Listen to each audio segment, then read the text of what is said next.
పత్రికా విలేకరులకు good morning. ఇది 314 A3 అనే సర్వే నెంబరు. మొత్తం 314 A అనే సర్వే నెంబర్ 7 ఎకరాల 23 సెంట్లు.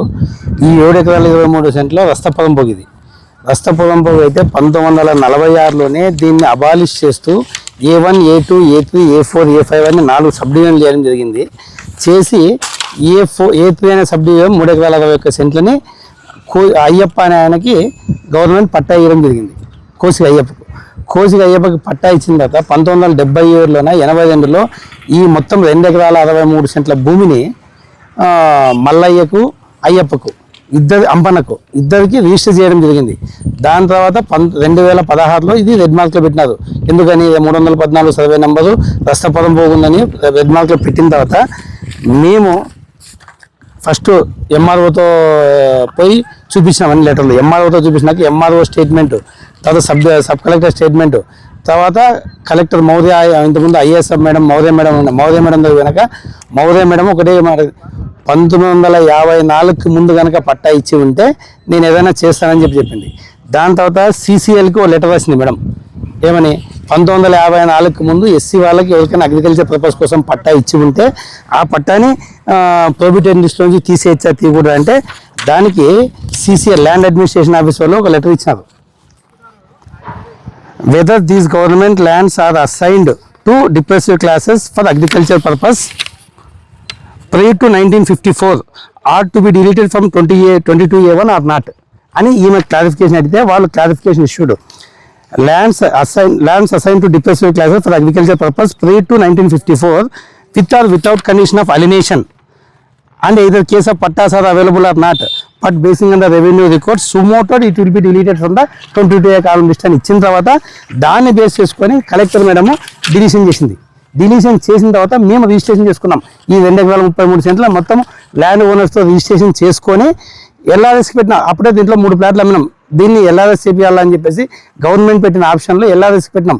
LRS పెట్టిన తర్వాత LRS ప్రపోజల్ 10,000 ఫీజు కట్టి ప్రపోజల్ పంపించిన తర్వాత సార్ ప్లాట్ మార్కింగ్ ఇవ్వండి మేము వచ్చి చూస్తామని చెప్పినారు. వాళ్ళ కోసం ప్లాట్ మార్కింగ్ చేసి పెట్టినాం. నిన్న మున్సిపల్ ఆఫీస్ని కూడా అప్రోచ్ కావడం జరిగింది. మున్సిపల్ ఆఫీసర్లు వస్తే సార్ మీ సైట్ అంతా క్లియర్ చేయండి వచ్చి చూస్తాము కరెక్ట్గా ఉంటే LRS అప్లై చేపిస్తామని చెప్పినారు. క్లియర్ డాక్యుమెంట్ దీని మీద లీగల్ ఒపీనియన్తో సహా ఉన్నాయి. 1954 నుంచి ఈ రోజు వరకు దానికి సంబంధించిన ఏ డాక్యుమెంట్ అడిగితే ఆ డాక్యుమెంట్ నేను ఇస్తాను. గవర్నమెంటే దీన్ని అబాలిష్ చేసి 1948లో ఇచ్చింది. 1948లో వైసీపీ లేదు, ఇంకో పార్టీ లేదు. అప్పట్లోనే దీన్ని అబాలిష్ చేసి ఇంత భూమి అవసరం లేదు, దీనిగా A1, A2, A3, A4, A5 అని అబాలిష్ చేస్తూ వీళ్ళకి ఎవరికి వాళ్ళకి పట్టాలు ఇచ్చినారు. ఆ పట్టాని గవర్నమెంట్ రెగ్యులైజ్ చేసింది. అబాలిష్ చేసిన ఆదేశాలు కూడా ఇక్కడ ఉంది. వీళ్ళు అనవసరంగా ఊకేమో వచ్చి దీన్ని పదంపోగు భూమి, గవర్నమెంట్ భూమి, ఎస్సీల భూమి, ఎస్సీలది కానే కాదు, ఎస్సీలదే ఈ భూమి, ఇది ఎస్సీలదైనా వాళ్ళ పర్మిషన్ తీసుకొని గవర్నమెంట్లో 1954కి ముందు ఇచ్చిన పట్టా కాబట్టి దీన్ని రిజిస్టర్ చేయొచ్చా చేయకూడదని కలెక్టర్ క్లారిఫికేషన్ తీసుకున్న తర్వాత ల్యాండ్ అడ్మినిస్ట్రేషన్ వాళ్ళు CCL వాళ్ళు క్లియరెన్స్ ఇచ్చిన తర్వాతనే మాకు రిజిస్టర్ కావడం జరిగింది. చూడు ఇప్పుడు వచ్చిన బీజేపీ నాయకులు దీంట్లో ఏదో పదం పోగుంది, అది ఉంది, ఇది ఉంది అని చెప్తున్నారు. వీళ్ళకి పొద్దు పొడిస్తే మామూలుగా ఎక్కడ వెంచర్లు వేస్తున్నారు, ఏం కథ, ఇంకా అభివృద్ధి కాకూడదు, వాళ్ళని కలవాలా, వాళ్ళని కలవలేదు, బీజేపీ వాళ్ళని కలవలేదు, బీజేపీ వాళ్ళని పట్టించుకోలేదు అని చెప్పి వాళ్ళ అపోహ తప్పితే ఇంకేదో ఏం లేదు. దీంట్లో ఎవరైనా ల్యాండ్ ఓనర్స్ కానీ దీంట్లో గవర్నమెంట్ ల్యాండ్ ఉంది అని చెప్పిన ఇందాక ప్రెస్ మీట్ పెట్టేదంతా గవర్నమెంట్ ల్యాండ్, వాళ్ళకి పేపర్ చూపిమండి. అదే కలెక్టర్ ఇచ్చారు లెటర్, కలెక్టర్ ఇచ్చిన లెటర్ తప్పు ఉంటుందా? వీళ్ళు ఇచ్చేదే కలెక్టర్ అవుతుంది కదా. కలెక్టర్ డీనోటిఫికేషన్ లెటరు, కలెక్టర్ ఇచ్చిన ఆర్డర్ డీనోటిఫికేషన్కి, తర్వాత CCL నుంచి వచ్చిన లెటరు, అంతకుముందు MRO రాసిన రిపోర్టు, మౌర్య మేడము CCLకి రాసిన క్లారిఫికేషన్ లెటరు, అభిషేక్ సార్ రాసిన రిపోర్టు, దాని తర్వాత 1977లోనే వాళ్ళకైనా రిజిస్టర్ డాక్యుమెంట్లు వాళ్ళు మాకు చేసినారు డైరెక్ట్గా. వాళ్ళ దాంట్లో మరి ఎంతమంది వంశస్థులు ఉంటే అంతమంది వంశస్థులతో మొత్తంతో సైన్ చేసుకున్నా. ఇదే డాక్యుమెంట్ చేయించుకున్నప్పుడు నేను లీగల్ ఒపీనియన్ కూడా తీసుకున్నా.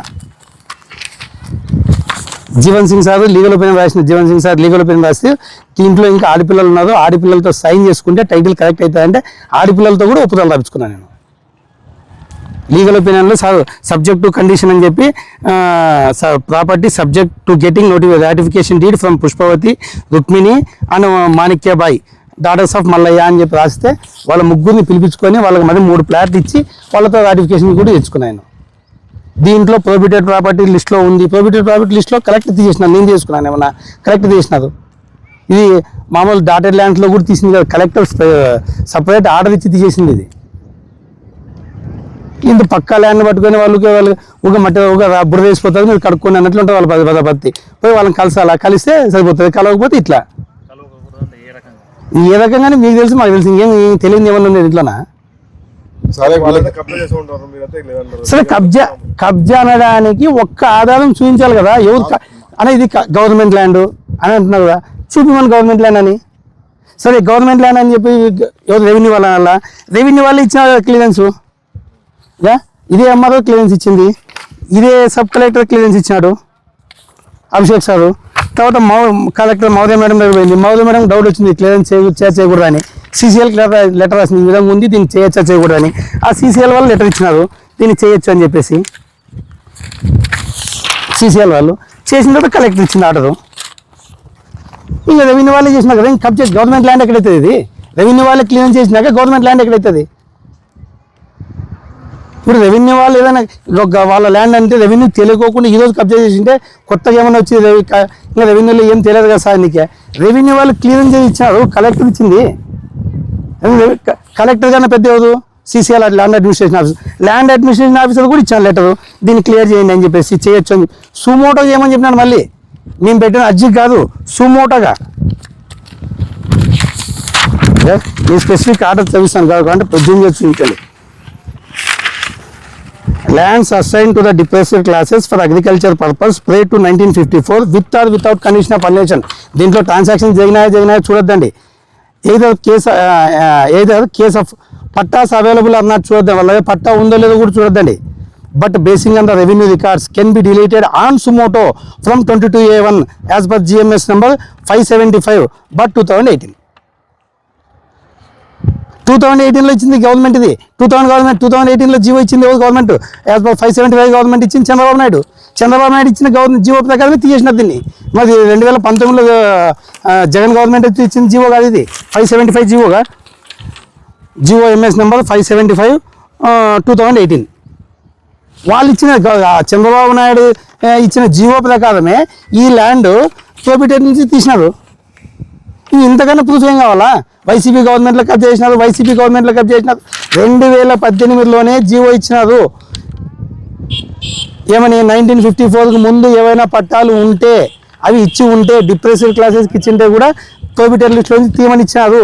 ఆ జీవోని బేస్ చేసుకునే కలెక్టర్ తీసినారు. ఇది ఇంతకన్నా నేషన్ రెవెన్యూ వాళ్ళే లేదని చెప్పిన వీళ్ళు ఉందని చెప్తే ఏం దాని ఉద్దేశం? నేను కొన్నా ఇది భూమి వాళ్ళకి ఏమన్నా తెలియక చెప్తే నేనేం చెప్పను దానికి? ప్రదీప్ కొన్నా అంటే ఏం చెప్పాలా? ప్రదీప్ రెడ్డికి ఆయన అమ్మలేదు, నాకు అమ్మింది. జరిగిన పంచాయతీ ఆయన సమక్షంలో జరిగిండొచ్చు, అంతేగాని ఆయన పేరు చెప్పిండొచ్చు. ఆయన వాళ్ళ 17 సెంట్లు అండి, వాళ్ళ 17 సెంట్లే నాకు అమ్మింది. 2 ఎకరాల 67 సెంట్లు అయితే 2 ఎకరాల 67 సెంట్లు నలుగురు ఓనర్లు అయితే నలుగురు నాకు అమ్మినారు. 2 ఎకరాల 67 సెంట్లు వాళ్ళు వచ్చి ఏదైనా కబ్జా అని చెప్తే అది కబ్జా అయ్యిండొచ్చు. వాళ్ళు గవర్నమెంట్ ల్యాండ్ అంటే ఒకవేళ గవర్నమెంట్ రెవెన్యూ రికార్డు పోయి తీసుకొని రండి. రెవెన్యూ ఇక అడంగల్ ప్రెజెంట్ అడంగల్ చూసుకోండి, ప్రెజెంట్ అడంగల్ రెవెన్యూ రికార్డు ఉండాలి కదా. ఓల్డ్ అడంగల్ చూడండి, ఓల్డ్ అడంగల్లో కూడా నా పేరే ఉంది. నా పేరంట మాకు అమ్మిన వాళ్ళ పేర్లే ఉంటాయి. ఓల్డ్ అడంగల్లో ఓల్డ్ పాస్బుక్లు ఉన్నాయి వాళ్ళకి. ప్రొహిబిటెడ్ లిస్ట్లో పెట్టినారు. ప్రొహిబిటెడ్ లిస్ట్లో పెట్టిన తర్వాత దాని క్లియరెన్స్ కోసం మేము అడిగితే సార్ ఏం చెప్పినాడు, రామకృష్ణ అంటే అగ్రికల్చర్ పర్పస్ కోసం ఇచ్చినాం కాబట్టి, రామకృష్ణ సార్ ఇంతకుముందు అడ్డుగా అగ్రికల్చర్ పర్పస్ కోసం SC ST వాళ్ళకి ఇచ్చినాం కాబట్టి డిప్రెస్డ్ క్లాసెస్ ఇచ్చిన వాటిని క్లియరెన్స్ చేయొచ్చా చేయకూడదా మనకు క్లారిటీ లేదు, ఆ క్లారిటీ తీసుకుంటామని ఆయన మన మౌనిక మేడం అడిగితే, మౌనిక IAS మౌదయ మేడం అడిగితే, మౌదయ మేడం CCL లెటర్ రాసింది. CCL వాళ్ళు లెటర్ రాసినారు, ఆ లెటర్ని బట్టి క్లారిఫై చేసినారు. ఇది మీరు ఈ క్లారిఫికేషన్ ఒక్కటి చూడండి చాలు, ఇంక వేరే ఏం అవసరం లేదు. CCL వచ్చిన క్లారిఫికేషన్ మీరు ఇట్లా పలానా క్లారిఫికేషన్ అడిగినారు, ఆ క్లారిఫికేషన్ మీరు అడిగిన క్లారిఫికేషన్కి మేము ఇచ్చే క్లారిఫికేషన్ ఇది, సుమోటోగా చేసేయండి అని చెప్పింది. కలెక్టర్ దగ్గర పోతే కలెక్టర్ ఇది ఆర్డర్ బేస్ చేసుకొని చేసిన తర్వాత మేము రిజిస్ట్రేషన్ చేసుకున్నాం. రిజిస్ట్రేషన్ చేసుకున్న తర్వాత LRS పెట్టినాం. ఇప్పుడు కొనకపోతే ఉంటుంది, వాళ్ళైతే కాదు కదా. ఎప్పటికీ వాళ్ళైతే ఏం చేసుకోలేదు కదా. దీన్ని భూమి నాది, నా పేరు మీద రిజిస్టర్ అయింది. ఈ రోజు కాకుండా ఇంకో 10 ఏళ్ళకి అమ్ముకుంటా. అమ్ముకోకపోతే పెట్టుకుంటా, కాంపౌండ్ వేసి పెట్టుకుంటా. వాళ్ళైతే తీసుకోలే కదా దీన్ని. ఊరికే బుడదలో రాయేసిపోతాము, మేము ఇది కడుక్కోండి, మాకు వచ్చి మమ్మల్ని ఏమన్నా మాకు అంటించి మీరు కడుక్కోండి అంటారు అంతే వాళ్ళు. ఇంకా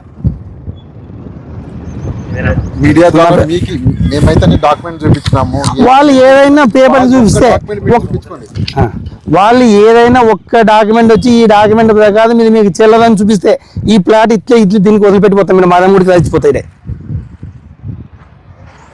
చెప్పడం ఒక ఎత్తు అవుతుంది, డాక్యుమెంట్ చూపించి మాట్లాడడం ఒక ఎత్తు. నేను డాక్యుమెంట్ చూపించి వాళ్ళు డాక్యుమెంట్ ఇప్పుడు నేను డాక్యుమెంట్ చూపించి మీరు కానీ జనాలు కానీ వాళ్ళకి ఏం లేదు, బురద వేసిపోతే బురద అంటుకుంటే మనం కడుక్కుని మన దగ్గరికి వస్తారులే. ఇప్పుడు అధికారం ఉంది వాళ్ళ కదా, దానికి ఇప్పుడు ఏం నేను అధికారం ఉంది, వాళ్ళ అధికారం ఉంటే ఉండొచ్చు, ఒకవేళ నేనేం కాదనిలే. ఎల్ఆర్ఎస్ పెట్టినా ఎల్ఆర్ఎస్ అప్రూవల్ వస్తే చేయండి, లేకపోతే పని పెయింటింగ్ పెట్టండి. రూల్ ప్రకారం ఎల్ఆర్ఎస్ 30 ఫీట్ రోడ్డు 30 ఫీట్ పాతకు అన్ని చూపించమన్నారు, దాని ప్రకారం చూపించిన వస్తే చేసుకుంటా, లేకపోతే ఇడిచి పెడితే ఇంకో 3 ఏళ్ళకి అమ్ముకుంటా. ఊరికే వచ్చి వాళ్ళు వచ్చి అసలు సైట్లోకి రాని కూడా సైట్లోకి వచ్చి ఇది గవర్నమెంట్ పోమంటే వాళ్ళ దగ్గర ఆధారం ఉంటే తీసుకురామను, ఒక్క ఆధారం తీసుకొని రమ్మని చూపించుకోమను. వాళ్ళు చెప్పిన చోట పోయి మొత్తం డాక్యుమెంట్ రిజిస్టర్ చేస్తారు వాళ్ళ పేరు మీద. మాదం గుడికి నేను రిజిస్టర్ చేస్తా, లేదంటే అదే మాదం గుడికి వచ్చి చెంపలేసుకుంటారు అడగమని వాళ్ళని. ఇప్పుడు వచ్చిపోయిన వాళ్ళంతా వైసీపీ గుండాలు, వైసీపీ దౌర్జన్య పరులు అన్నారు కదా, నేను డాక్యుమెంట్ చూపిస్తా, దానికన్నా వాళ్ళని ఒప్పుకోమను. లేదా డాక్యుమెంట్ వాళ్ళు చూపిమను, నేను ఆ మాదం గుడికి రాచిపోతా. లేదు చూపిలేదంటే వచ్చి మాదం గుడికి చెంపలేసుకోమని వచ్చి దేనికైనా సిద్ధంగా మనం. బుడద వేసేది ఎవరి మీద బుడద వేయచ్చా, కడుక్కునేమనుకుంటారు తిప్పలు. వాళ్ళు ఏం పోతారు చెప్పి, ఇప్పుడు డబ్బులు పెట్టిన మాకు ఉంటుంది నొప్పి. ఇప్పుడు ఏదైనా మాకు అమ్మిన వాళ్ళని వచ్చి సరే మాకు అమ్మినారు, మమ్మల్ని దౌర్జన్యం తీసుకున్నారంటే అదైనా కబ్జా. లేదు గవర్నమెంట్ వాళ్ళని వచ్చి మాకు కబ్జా. గవర్నమెంట్ది కబ్జా చేసినప్పుడు ఇక్కడికి వచ్చి ప్రెస్ మీట్ పెట్టే బదులు ముందు పోయి రెవెన్యూ ఆఫీస్లో పోయి ఇక్కడ తీయాలి కదా వాళ్ళు. రెవెన్యూ ఆఫీస్లో పోయి సరే కబ్జానా కాదా, ఇది గవర్నమెంట్ ల్యాండా కాదని కనుక్కున్న వాళ్ళు ఊరికి వచ్చి బుడద వేసిపోతే ఎవరు కడగాలి ఇప్పుడు దీన్ని? రెవెన్యూ ఆఫీస్ పోయి సార్ ఇట్లా 314 సర్వే నెంబర్ రామకృష్ణ రెడ్డి కబ్జా చేస్తున్నాడు, మీరు వచ్చి ఆపండి అని అడగాల వాళ్ళని, లేకపోతే దానికి సంబంధించిన రికార్డు ఇవ్వండి అని అడగాల. ఏమి లేకుండా ఊరికి వచ్చి కబ్జా కబ్జా కబ్జా కబ్జా. ఏం కబ్జా ఇది? ఇప్పుడు కబ్జా ఎవరు చేస్తున్నారో అర్థమవుతుంది. డాక్యుమెంట్ అకౌంట్లో వచ్చి దీంట్లో బురద చల్లడం అంటే కబ్జా ఎవరు చేస్తున్నారు, ల్యాండ్ ఎవరు? ఇంత దౌర్జన్యం మేడం, దౌర్జన్యం కింద తగ్గి పెట్టారు. మేము డాక్యుమెంట్ చూపిస్తున్నాం కదా, వాళ్ళు డాక్యుమెంట్ చూపించాలి కదా. ప్రభుత్వ భూమి అనేది ఒక్క పేపర్ చూపిమను, వాళ్ళకంటే తెలియదు. రెవెన్యూ ఆఫీస్ బొమ్మను రెవెన్యూ ఆఫీస్లో ఇస్తాగా ప్రభుత్వ భూమి అయితే ఇది రెవెన్యూ వాళ్ళే కదా, రెవెన్యూనే నాది నీది అనేది. రెవెన్యూ వాళ్ళకి తీసుకోమను, వాళ్ళ రికార్డు మాది ఇదని అనమను, వదిలిపెట్టిపోతాం సైట్లోంచి. ఇప్పుడే మాకైనా డాక్యుమెంట్లు కూడా రెవెన్యూకి రాస్తారు, మాదం గుడికి రాస్తారు. ఇడే మరి వాళ్ళని మాదం వాళ్ళ ఆస్తి రాసి చేద్దని చెప్పు, వచ్చి మాదం గుడికి చంపలేసుకోమని చాలు. వాళ్ళని తప్పైనా చంపలేసుకుంటారు, లెంపలేసుకుంటారు మరి వాళ్ళు. ఊరికే వచ్చి బురద వేస్తారు పోతారు. రామకృష్ణ రెడ్డి.